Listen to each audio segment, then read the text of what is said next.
नमस्कार, आप देख रहे हैं हमारा खास शो आपकी खबर आपका फायदा। मैं हूं दीपक यादव। आज हम बात करने वाले हैं देश की आधी आबादी से जुड़े एक खास मुद्दे पर जिसे आपको जानना बहुत जरूरी है। दरअसल हम बात कर रहे हैं सर्वाइकल कैंसर की, जो भारत के लिए बड़ा संकट बनता जा रहा है। भारत में सर्वाइकल कैंसर के मामलों को लेकर लैंसेट की आज आई रिपोर्ट ने चिंता बढ़ा दी है। रिपोर्ट के मुताबिक दुनिया भर में सर्वाइकल कैंसर के सबसे ज्यादा मरीज भारत में हैं, यानी इसके कुल मामलों में से 21% मामले भारत में हैं। इससे बड़ी चिंता यह है कि इससे होने वाली कुल मौतों में से 23% भारत में होती हैं। आज हम इसी पर चर्चा करेंगे, समझेंगे कि आखिर भारत में सर्वाइकल कैंसर के बढ़ते मामलों की क्या वजह है, कितना घातक है और बचाव क्या है। साथ ही जानेंगे कि क्या इसे देश के टीकाकरण कार्यक्रम में शामिल किया जाना चाहिए। चर्चा करेंगे, लेकिन इससे पहले आप ये रिपोर्ट देखिए।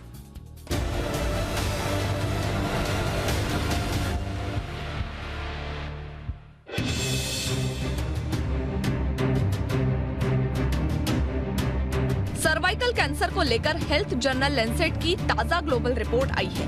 ये रिपोर्ट भारत के लिहाज से बेहद चिंताजनक है। रिपोर्ट में कहा गया है कि दुनिया भर में सर्वाइकल कैंसर के कुल मामलों में 58% मामले एशिया से आते हैं। लेकिन चिंता यही खत्म नहीं होती। सर्वाइकल कैंसर के कुल मामलों में 21% के साथ सबसे बड़ी हिस्सेदारी भारत की है। दरअसल इससे दुनिया भर में होने वाली कुल मौत में से 23% के साथ सर्वाधिक मौत भारत में होती है। इसके बाद 17% के साथ चीन का नंबर है। पहले समझते हैं कि सर्वाइकल कैंसर क्या है और कैसे होता है। इसे गर्भाशय ग्रीव कैंसर भी कहते हैं। ये ऐसा संक्रमण है जो गर्भाशय को प्रभावित करता है। इसका समय रहते इलाज संभव है, लेकिन संक्रमण फैलने के बाद ये जानलेवा साबित होता है। ये ह्यूमन पैपिलोमा वायरस यानी HPV की वजह से होता है। जिन महिलाओं का ह्यूमन सिस्टम कमजोर होता है, उनमें सर्वाइकल कैंसर होने का खतरा ज्यादा है। WHO के मुताबिक दुनिया भर में सर्वाइकल कैंसर से प्रति 1 लाख महिलाओं में 4 महिलाएं जूझ रही है। भारत में प्रति 1 लाख महिलाओं में ये आंकड़ा 18 का है। साल 2020 में देश में सर्वाइकल कैंसर के 1,24,000 के करीब मामले सामने आए थे, जिसमें 77,000 से अधिक महिलाओं की मौत हो गई थी। ऐसे में इस बीमारी की गंभीरता समझी जा सकती है। सर्वाइकल कैंसर के लक्षणों की बात करें तो सर्वाइकल कैंसर होने पर वजाइनल इन्फेक्शन और डिस्चार्ज, यूरिन इन्फेक्शन, वजन कम होना, पैरों में सूजन जैसे लक्षण दिखाई देते हैं। इसके लक्षण दिखने पर पैप स्मीयर, सर्वाइकल बायोप्सी, पेट में अल्ट्रासाउंड की जांच करनी चाहिए। वैसे भी 33 साल की उम्र के बाद महिलाओं को हर 3 साल में एक बार पैप स्मीयर टेस्ट कराना चाहिए, ताकि गर्भाशय में अगर कोई भी संक्रमण फैल रहा है तो उसे समय रहते रोका जा सके। अब तक इसके बचाव के टीके के लिए विदेशी वैक्सीन पर निर्भर थे, लेकिन भारत में विदेशी टीका इजाद हो चुका है। सरकार ने साफ किया है कि 9 से 14 साल की लड़कियों के लिए ये टीका अगले साल अप्रैल-मई में उपलब्ध होगा। इसकी कीमत 400 रुपए के आसपास हो सकती है, जो मौजूदा विदेशी वैक्सीन से करीब 10 गुना कम होगी।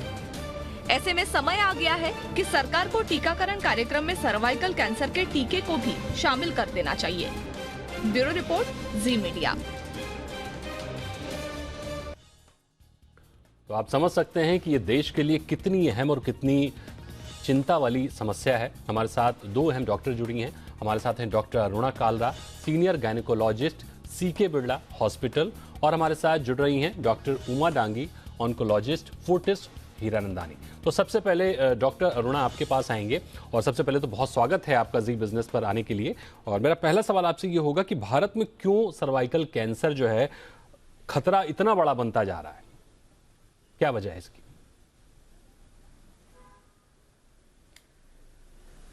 सर्वाइकल कैंसर के बहुत सारे कारण हैं, और उसमें जो आजकल की जेनरेशन है उसके चलते, क्योंकि ये लोग मल्टीपल सेक्स पार्टनर और लिव इन रिलेशनशिप में हैं, और यंगर जेनरेशन को कॉन्ट्रासेप्टिव की बिल्कुल भी समझ नहीं है। उन लोगों को बिल्कुल एजुकेशन नहीं है कि क्या कॉन्ट्रासेप्शन यूज़ करना चाहिए। और क्योंकि सर्वाइकल कैंसर का सबसे बड़ा कारण ह्यूमन पेपिलोमा वायरस है, जो कि सेक्सुअली ट्रांसमिटेड वायरस है, इसीलिए ये वायरस सेक्स के दौरान एक दूसरे को संक्रमित कर सकते हैं, बॉयज़ और गर्ल्स। और multiple sex partners without using any condom और कॉन्ट्रासेप्शन, ये 2 सबसे बड़े कारण हैं बढ़ते सर्वाइकल कैंसर के इंसिडेंस के लिए। और जो कारण है वो मल्टीपल चाइल्ड बर्थ है कि बार बार अगर कोई लेडी डिलीवर करती है 3, 4, 5 डिलीवरी होती है तो हर बार जो यूट्रस का माउथ है सर्विक्स वो टेयर होता है, वो फटता है और फिर से रिपेयर होता है। और सर्वाइकल कैंसर मोस्टली जो सर्विक्स रिपेयर होता है वहाँ पर रिपेरेटिव प्रोसेस गॉन रॉन्ग, मतलब सेल्स जो है वो डिवाइड होना शुरू कर देती हैं हैफेजर्ड तरीके से और सर्वाइकल कैंसर हो जाता है। स्मोकिंग एक और बहुत बड़ा कारण है लड़कियों के अंदर सर्वाइकल कैंसर के बढ़ते हुए इंसिडेंस का। आजकल स्मोकिंग और अल्कोहल भी एक यंगर जनरेशन में बहुत बड़ा कारण है। और हम लोग ह्यूमन पेपिलोमा वायरस के अगेंस्ट वैक्सीन होने के बावजूद सब लोगों को कवर नहीं कर पा रहे हैं और ये एजुकेशन नहीं दे पा रहे हैं बच्चियों। बिल्कुल डॉक्टर, इस पर भी वैक्सीनेशन पर भी बात करेंगे। डॉक्टर उमा डांगी के पास आते हैं। डॉक्टर साहब, वैसे तो काफ़ी कुछ डॉक्टर अरुणा जी ने बताया कि किस तरह के कारण है जिनकी वजह से वायरस ये दिक्कत फैल रही है, लेकिन अगर हम सरल भाषा में सर्वाइकल कैंसर को समझना चाहें तो क्या है ये? एक आम आदमी जो किसी गांव देहात में रहता है, किसी छोटे शहर में रहता है, वो इसको कैसे समझे? तो सर्वाइकल कैंसर कैंसर कैसे भी किसी भी हिस्से, शरीर के हिस्से को हो सकता है।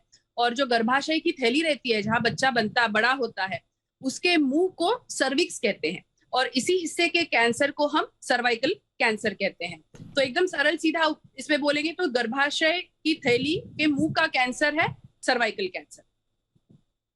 बिल्कुल, यानी सरल शब्दों में यही है। लेकिन एक और जो समस्या अभी जैसे डॉक्टर साहब ने बताया कि कई कारण हैं इसके बढ़ने के, तो जो भारत में हम इतना बड़ा संकट देख रहे हैं, लैंसेट की रिपोर्ट भी कह रही है कि भारत में सबसे ज्यादा मरीज हैं, 21% लोग भारत में हैं। तो क्या वजह दिख रही है आपको भारत में आने की? डॉक्टर उमा, आपसे बात कर रहा हूं मैं।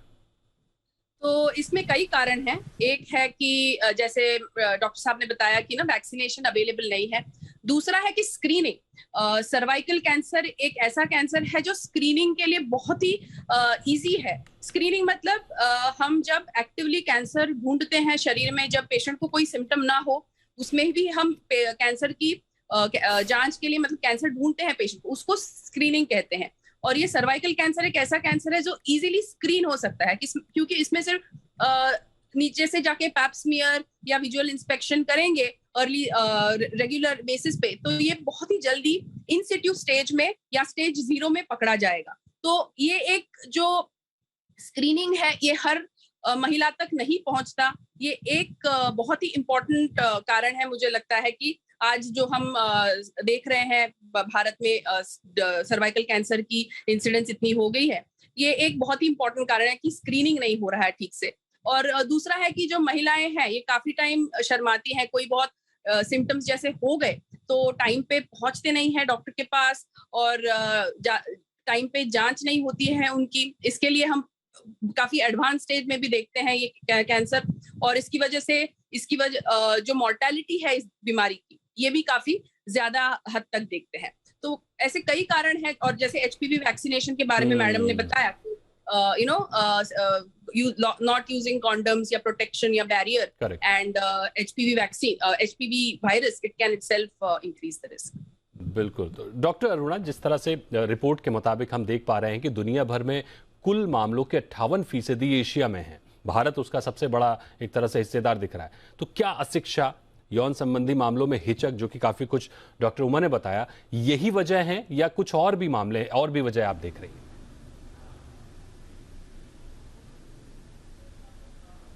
नहीं, वजहें जो हाई रिस्क फैक्टर्स हैं वो ऑलमोस्ट यही हैं कि हम लोगों के पास इजीली एक्सेसिबल और सभी लोगों के पास पैप स्मीयर की सुविधा नहीं है। सब लोग को सरकारी अस्पतालों में जाकर ये अवेयरनेस नहीं है कि हर साल या हर 3 साल में कराना चाहिए। मल्टीपल चाइल्ड बर्थ दूसरी समस्या है।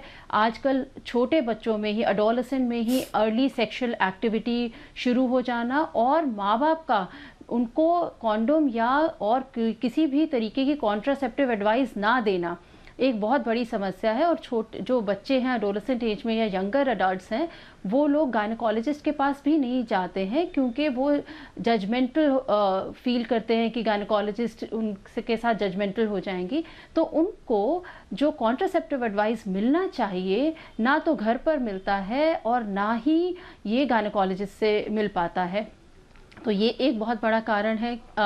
Early sexual activities, migratory population हो रही है, बच्चे बच्चियां छोटी जगह से अपनी जॉब्स के लिए, पढ़ाई के लिए माइग्रेट करते हैं, अलग रह रहे हैं, इंडिपेंडेंट रह रहे हैं, और वो सेक्सुअल एक्टिविटीज़ में भी ज़्यादा बढ़ रहे हैं। और वहाँ पर उनके मल्टीपल सेक्स पार्टनर होते हैं, तो साइकोलॉजिकल इम्पैक्ट होता है।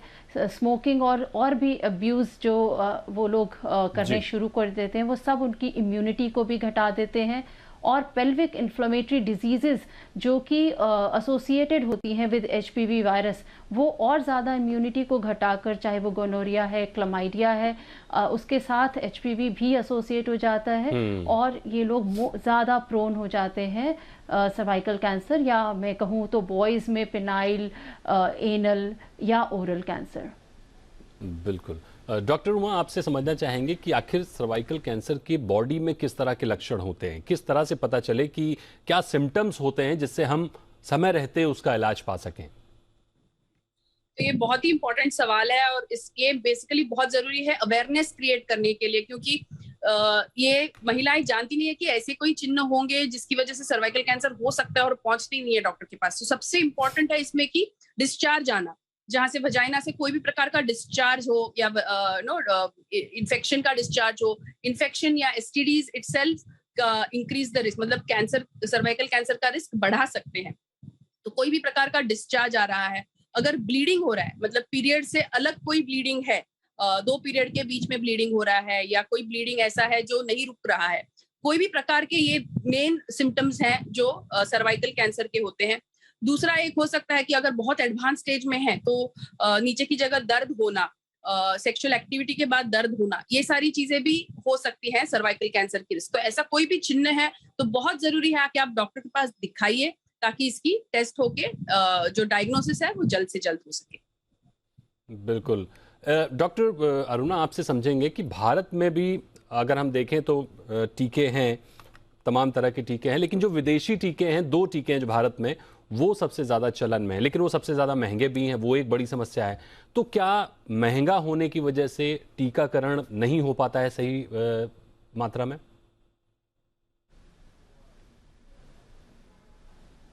बिल्कुल, आप जो कह रहे हैं वो बिल्कुल सही है।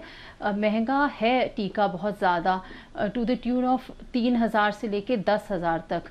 और ये कहा जाता है कि जो 10,000 का टीका है वो ज़्यादा वेरिएंट्स को कवर कर रहा है, और एक डोज़ अगर 3 से 10,000 के बीच में, और हमें कई बार 3 डोज़ लगानी है, 15 साल से ऊपर 3 डोज़ हैं और 15 साल से नीचे 2 डोज़ हैं, तो वो हर तरीके की पॉपुलेशन अफोर्ड नहीं कर सकती है। और हम लोग ये समझाते हैं कि अगर आप टीका नहीं अफोर्ड कर पा रहे हैं तो कम से कम पैप स्मीयर हर साल करा लें। तो वो भी महंगा है, वो भी जो लिक्विड बेस्ड साइटोलॉजी जो कि ज़्यादा अच्छे से पकड़ पाता है अर्ली सेल्स को, चेंजिंग सेल्स को, वो भी महंगा है। तो हम लोग को वैक्सीनेशन, एक जो गवर्नमेंट ऑफ इंडिया की तरफ से सस्ता वैक्सीन आ रहा है, ये एक बहुत बहुत पॉजिटिव चेंज होगा, और हम बहुत अच्छे तरीके से अपनी यंग गर्ल्स और बॉयज़ को, दोनों को ह्यूमन पेपिलोमा वायरस के संक्रमण से भी बचा पाएंगे, और बहुत तरीके के कैंसर से।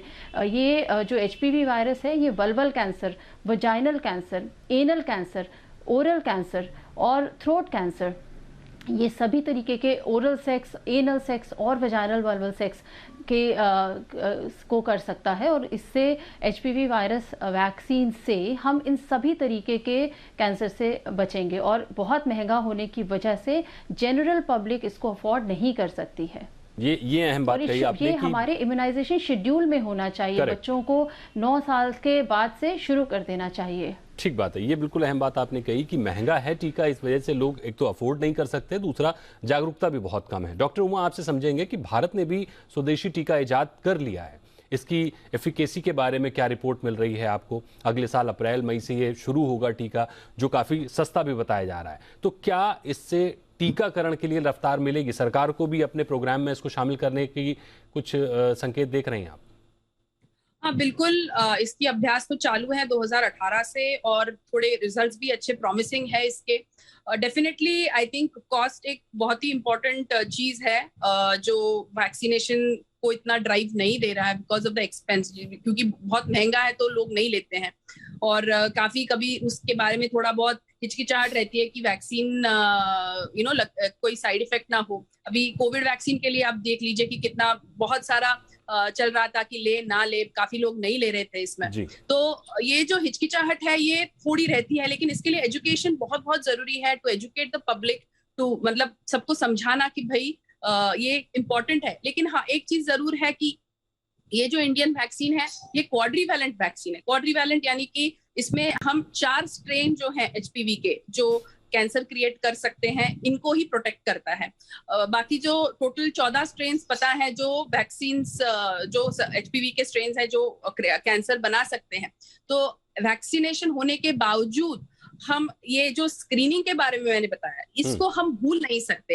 हाँ फ्रीक्वेंसी शायद कम कर सकते हैं या उसकी रिस्क हम कम कर सकते हैं, लेकिन ये जो स्क्रीनिंग है इसको हम पूरी तरह बंद नहीं कर सकते। तो ये बहुत जरूरी है। और हाँ वैक्सीन अगर कॉस्ट कम हो जाए तो डेफिनेटली ये जो वैक्सीनेशन प्रोग्राम में और लोगों में कॉन्फिडेंस आएगा और वो वैक्सीन लेंगे। स्वदेशी वैक्सीन की एफिकेसी क्या है वो एक बार बताइए। एफिकेसी का मेरे पास अभी इतना एकदम परसेंटेज पता नहीं है, लेकिन it has shown promising results. Okay. Break के बाद एक बार फिर से स्वागत है आपका आपकी खबर आपका फायदा में। और आज हम बात कर रहे हैं सर्वाइकल कैंसर की जो तेजी से भारत में बढ़ रहा है। तो इसके संकट पर बात कर रहे हैं, इसकी इलाज पर, इसके जो लक्षण हैं उन पर हम बात कर रहे हैं। हमारे साथ 2 डॉक्टर्स जुड़ी हुई हैं, चर्चा को आगे बढ़ाते हैं। डॉक्टर उमा, आपने ब्रेक से पहले बताया था कि जो स्वदेशी वैक्सीन है वो 4 स्टेन कवर करती है, लेकिन जो विदेशी वैक्सीन है वो कितने स्टेन कवर करती है? तो उसमें 2 हैं, एक गार्डासिल 9, अभी वो जो नॉनावैलेंट वैक्सीन आया है वो 9 स्ट्रेन कवर करती है, और जो गार्डासिल अभी अवेलेबल है इंडिया में वो भी 4 स्ट्रेन ही कवर करती है। ओके, तो बेहतर कौन सी है? अगर आप कोई अपने बच्चों को लगवाना चाहता है आज की डेट में तो उसको कौन सी वैक्सीन लगवानी चाहिए? हालांकि स्वदेशी तो अभी है ही नहीं, लेकिन विदेशी जो 2 वैक्सीन है उनमें से कौन सी आपके हिसाब से सबसे बेहतर है? तो नॉनावैलेंट बेटर रहेगी क्योंकि 9 स्ट्रेन कवर करती है, 4 स्ट्रेन से बेटर है। लेकिन जैसे मैंने कहा इट इज 70% to 90% कवर रहता है। सो 10% मरीज ऐसे भी हो सकते हैं जिनको वो इफेक्ट नहीं करेगी। तो जो मैं बता रही हूँ कि ये स्क्रीनिंग जो है ये बंद नहीं कर सकते। वैक्सीन लिया तो क्या होता है, एक सेल्फ सेंस ऑफ सिक्योरिटी आ जाती है कि भाई मैंने वैक्सीन लिया मुझे नहीं होगा। तो ये ऐसे सोच के हम वेट नहीं कर सकते। हाँ भाई हाँ लिया है, प्रोटेक्शन है, लेकिन स्क्रीनिंग करना भी उतना ही जरूरी है। बिल्कुल, यानी वैक्सीन रामबाण नहीं है, ये भी आप मान के चलिए, स्क्रीनिंग बहुत जरूरी है। ये अहम बात आपने कही। डॉक्टर अरुणा, एक बार आपके पास आएंगे और समझना चाहेंगे कि आखिर किस उम्र की महिलाओं को सबसे ज्यादा इस तरह की दिक्कतें दिख रही हैं?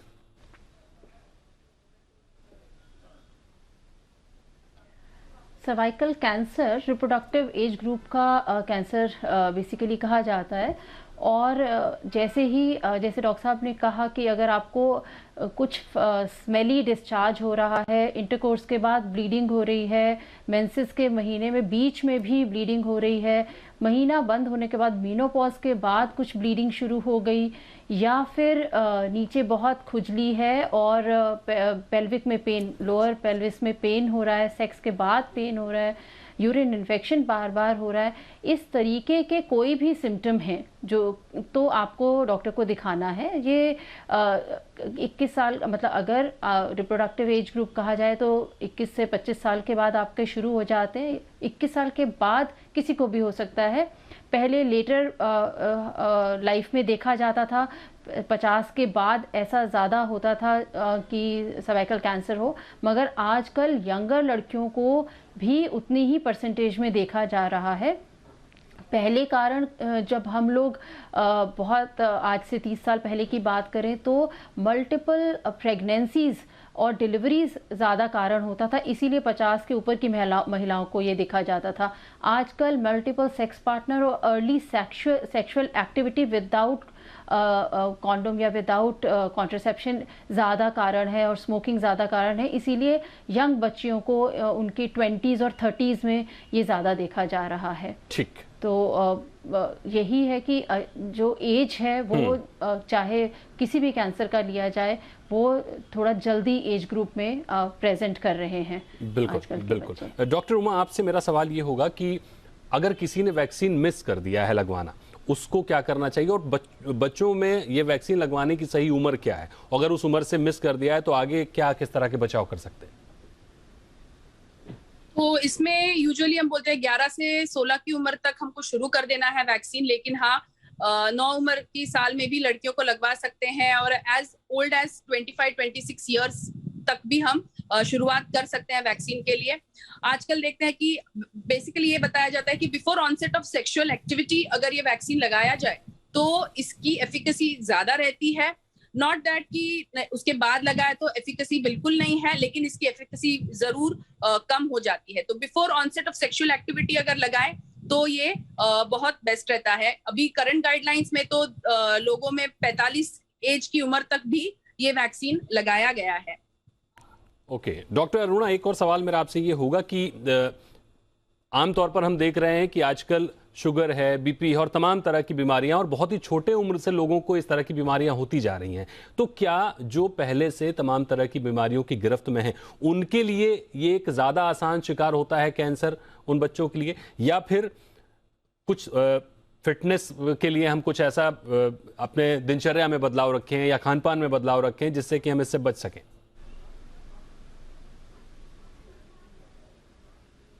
हाँ बिल्कुल, आपने बिल्कुल ही सही बात कही है कि अगर हमारी इम्यूनिटी स्ट्रांग होगी तो हमें कोई भी इन्फेक्शन, हमें कोई बीमारी नहीं दे पाएगा। और इम्यूनिटी स्ट्रांग होने का मतलब है आपका एक हेल्दी लाइफस्टाइल होना। हेल्दी लाइफस्टाइल से है कि खान पान का ध्यान रखना है, रेगुलर एक्सरसाइज होनी है, आपका हीमोग्लोबिन सही होना चाहिए, आपका कोलेस्ट्रॉल कम होना चाहिए, शुगर लेवल्स ठीक होने चाहिए। आजकल की बच्चियों को पीसीओडी या पीसीओएस की वजह से डायबिटीज़ भी अर्ली एज में हो रहा है, हाइपरलिपिडीमिया या कोलेस्ट्रॉल भी ज़्यादा है, हाई ब्लड प्रेशर भी ज़्यादा है, और ये सब्सटेंस अब्यूज़ चाहे अल्कोहल या स्मोकिंग हो उसकी वजह से भी उनकी इम्यूनिटी काफ़ी कम हो गई है। तो अगर हम एक हेल्दी लाइफस्टाइल मेंटेन करते हैं और अपनी इम्यूनिटी स्ट्रांग रखते हैं तो हम किसी भी वायरस से, चाहे वो HIV हो या HPV हो, उससे बच सकते हैं। एक यहाँ पर बात कहना चाहूँगी कि अगर हम HPV वायरस हमें हो भी गया है और हमारे पैप स्मीयर और टेस्ट में निकल आया कि हमें HPV वायरस है, तो भी ये आपको कैंसर नहीं कर सकता है। बहुत रेयरली होता है कि HPV वायरस आपके सर्विक्स को कैंसर में टर्न करे। आप HPV वायरस से पूरी ज़िंदगी आप उसको कैरी करके रखेंगी, फिर भी आपको कैंसर नहीं होगा अगर आपकी इम्यूनिटी स्ट्रांग है। लेकिन ऐसे अगर आपकी इम्यूनिटी वीक है, अगर आपका शरीर कमज़ोर है, अगर किसी भी वजह से आप बीमार ज़्यादा रहते हैं, तो आपको छोटे से छोटा वायरस भी ज़्यादा जल्दी आपको बीमार कर सकता है। बिल्कुल। डॉक्टर उमा, एक सवाल मेरा आपसे ये होगा कि सफाई भी बहुत अहम रोल निभाती है इस तरह की चीज़ों में, तो हाइजीन का कितना ध्यान रखने की ज़रूरत है, किस तरह का हाइजीन ध्यान रखने की ज़रूरत है? और दूसरा, इस रिपोर्ट में जो 21% की बात की गई है उसमें मेट्रो सिटीज़ का बड़ा रोल है या गांव कस्बों छोटे शहरों का बड़ा रोल है?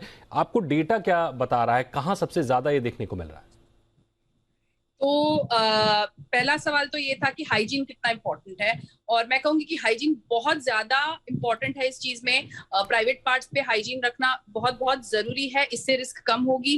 जैसे मैंने बताया कि STDs यानी कि सेक्सुअली ट्रांसमिटेड डिजीजेस जो हैं, HIV जो है, विमेन जो महिलाएं स्पेशली इम्यूनो सप्रेस है, यानी कि जिनकी इम्यूनिटी कम रखी जाती है कई बीमारियों की वजह से, उनमें भी हम ये कैंसर की मात्रा ज्यादा देखते हैं, जैसे मैडम ने बताया। तो hygiene is very very important to maintain.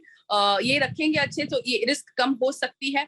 दूसरा है कि जो आप पूछ रहे हैं कि डेटा क्या बता रहा है कि कहाँ से ज्यादा है, तो ये ज्यादातर हम पाते हैं कि रूरल एरियाज में ज्यादा सर्वाइकल कैंसर होता है, और जो मेट्रो सिटीज में है हम ज्यादातर ब्रेस्ट कैंसर देखते हैं स्त्रियों में। तो ये जो है थोड़ा सा डिस्पैरिटी है, शायद एजुकेशन की वजह से, शायद लैक ऑफ हाइजीन। जैसे मैडम गांव में अभी भी बहुत ज्यादा बच्चे पैदा करते हैं महिलाएं, तो ये कुछ चीजें फैक्टर्स हो सकती हैं जिसकी वजह से ये थोड़ी सी डिस्पैरिटी अभी भी है। बिल्कुल, थोड़ी सी डिस्पैरिटी अभी भी बनी हुई है। तो ओवरऑल अगर इस पूरी चर्चा को हम समझने की कोशिश करें तो अशिक्षा एक बहुत बड़ा कारण है, हाइजीन रखना बहुत ज़रूरी है, साफ सफाई रखना बहुत ज़रूरी है, वो एक बड़ा कारण है। और जो तमाम कारण डॉक्टर्स ने बताए, हमारे एक्सपर्ट्स ने बताया, उसको ध्यान रखने की ज़रूरत है। हालांकि संकट ज़रूर बड़ा है, लेकिन अगर हम थोड़े से तैयार हों, फिट हों, मजबूत हों, तो शायद कोई भी संकट हम पीछे छोड़ सकते हैं, उसको हरा सकते हैं। तो इस खास चर्चा में बहुत शुक्रिया करेंगे डॉक्टर अरुणा और डॉक्टर उमा आपका हमारे साथ जुड़ने के लिए और हमारे दर्शकों को सही दिशा में मार्गदर्शन देने के लिए। तो इसी के साथ आपकी खबर आपका फायदा में हमारे इस खास शो को देखने के लिए धन्यवाद और इस शो में जुड़ने के लिए धन्यवाद। इसी तरह से हम आपकी खबर आपका फायदा में तमाम तरह के मुद्दों को उठाते रहते हैं जो आम जनता से जुड़े हुए होते हैं। नमस्कार।